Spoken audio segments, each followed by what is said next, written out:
Y'all know who it is. It's your boy Glenn the God Chaser, and welcome to another segment of Live Life Strong. We are continuing the creation segment, and I have my brother Carl Laws with me.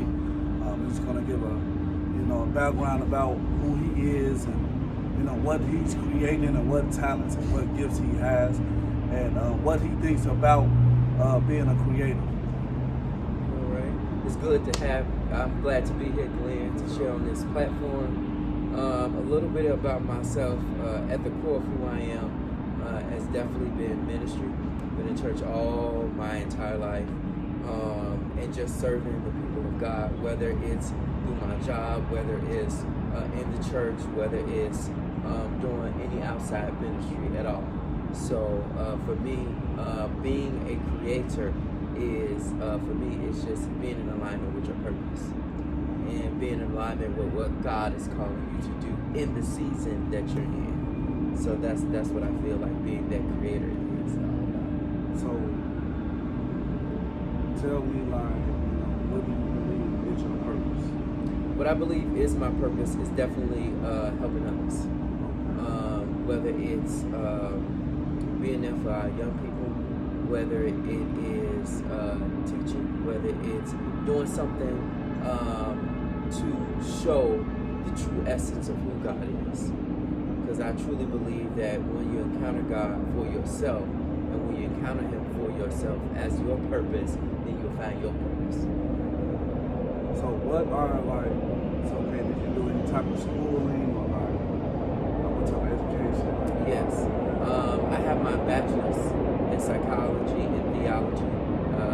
Graduated in Portland, Oregon at Montgomery University.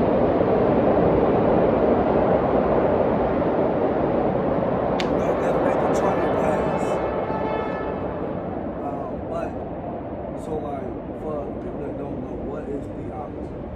Theology is the study of the Bible. I went to school not because I long to have that relationship with God and reading my word and understanding my word and getting a deeper grasp of the word. So studying that made me grow closer to God and having a better, pure understanding of Him. So while you were in the process of going to school, just starting off in ministry, what were some of the thoughts that you had initially? Some of the initial thoughts that I had was, am I even worthy of it? Am I even worthy to walk this journey? Like I said, been in church all my life. I kind of know the ritualistic religious customs of things. And so for me, it's hanging those on the shelves and learning how to just understand, okay, this is what God is calling me to do, and being obedient in that calling. And I had friends who went through it and strayed away from the faith. I even had friends who went through it and they, like myself, had a deeper understanding of who God is for them. Even in school, I read about Him all the time and doing papers about God. And it's like you trying to get God to a T, but you will never understand the full capacity of who God is. You can only just experience Him and get to know Him in a facet of who He wants to reveal Himself to you to be. So for me, it was a little difficult learning how to make that shift from just doing the ritualistic customs to having a full-blown relationship with Him for real. So you said as far as thinking where you're worthy of it.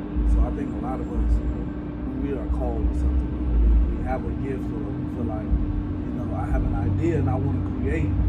We don't really feel that we can do it, or we have the ability to. Like I've been sharing, look at verse, Genesis, and like you said, we don't understand God completely, but when you read the word, He initially lets us know, you have that understanding that you are a creator, right? That you have that purpose, and that, like I've been saying, that we have these abilities and we have these characteristics. Oftentimes, doubt sets in. That might be our first thought. You know, when we're trying to first start something or try to achieve something, it's like, man, you know, I don't think I'm capable of it. What made you, you know, your initial thoughts were like, you know, what shifted from then you thinking that you're not worthy to you realizing that you are able to, like, you know, move forward as far as like with school and just even ministry? Staying true to who you are. For me, and doubt, you know, insecurities, all those things are gonna set in, and that's the tactic that the devil tries to use. But I'm learning that staying true to who you are, staying true to what you were called to do. If it's that burning thing inside of you, and that burning thing inside of you will not leave, and that passion, that drive, that zeal, you got to go back to the foundation of it. What made you fall in love with it? What made you love it in the first place? Because the thing and the idea is that God, we didn't fall in love with God. God fell in love with us. And so because of his love for us, I can therefore love him. And therefore I can find my purpose and find that thing that tugged me to him in the first place and not losing that. I may sway in it and I may shift in it, but I never lose it. I never lose it.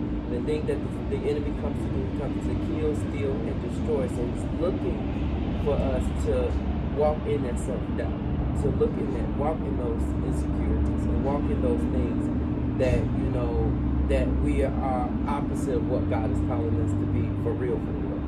And so for me, it's truly falling in love with God all over again. And, you're going to have seasons where it's going to be a drought. You're going to have seasons where it's no rain. You're going to have seasons where, God, where are you? I'm in this. I feel like I'm in this all by myself. But you got to know that God's never going to leave you or forsake you.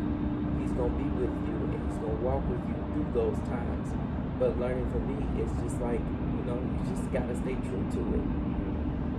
And I'm glad you said that, because it's like that burning and that passion, like, I done started my speaking, and I done started my motivation. And I know God has called me to it. And there's been many a times where I wanted to stop, and I probably did stop, but it's like, when I did stop, it was like, God was like, what are you doing? Like, I couldn't, it didn't feel right that I would stop what God has called me to do.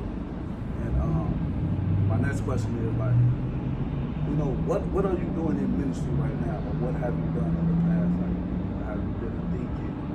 How are you serving the ministry? In 2016, I was licensed as a minister in Des Moines, Iowa. And then from there, that's when I learned the ins and outs of ministry. Ministry is not just about being behind the pulpit either. It's about serving and servitude. So Jesus called us to serve the least of these. So for me, the beginning part of my ministry was going to the juvenile detention centers. Actually, let's rewind a little bit. It started when I was 7, 8, when I would go with my grandmother she was a missionary, and I would go with her to the nursing homes with her mission group and sing every third Sunday, offer communion, offer prayer, and that's where I think the spark started. And so for me, that was the heart of what I wanted to do, was serve and serve to the least of these, serve the people of God, and serve and minister to the people of God. And learning that in my everyday life, whether I'm in the grocery store, whether I'm at the gas station, whether I'm at the gym, I may be the Bible that I'm going to be that Bible that people may not never read. So just really, even in conversation, or even in my actions or things that I do, and having that character, having that integrity, and really, not saying you have to be perfect, but really shining that light in a dark space. So for me, it's doing the juvenile detention thing, serving the sick, currently, just trying to piece together serving the youth at my current church. And wherever I can be of service, that's for me where my heart is now. Wherever I can be of service. So, like, what are some of the things that you speak over your life on a daily as you begin to serve, as you begin to work on, being a creative in ministry? That's a good question. I gotta constantly speak over myself. The Bible says that life and death is in the power of your tongue. And because of what we said in Genesis 1 and 26, he says, let us make man in our image and in our likeness. And I will give you dominion over these things.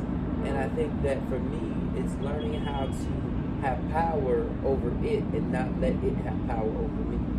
So even in circumstances, even in difficult situations, learning to speak life to whether dead situations, and learning to, articulate to the atmosphere, or articulate back to God. Okay, God, you said in your word, that I'm going to do this, that I have the power to do this, that I have the authority to do this in your name and by your power. And so for me, it's just continue to speak life and continue to, empower myself and continue to pour into myself and be where God wants me to be in those things. Is it difficult? Absolutely.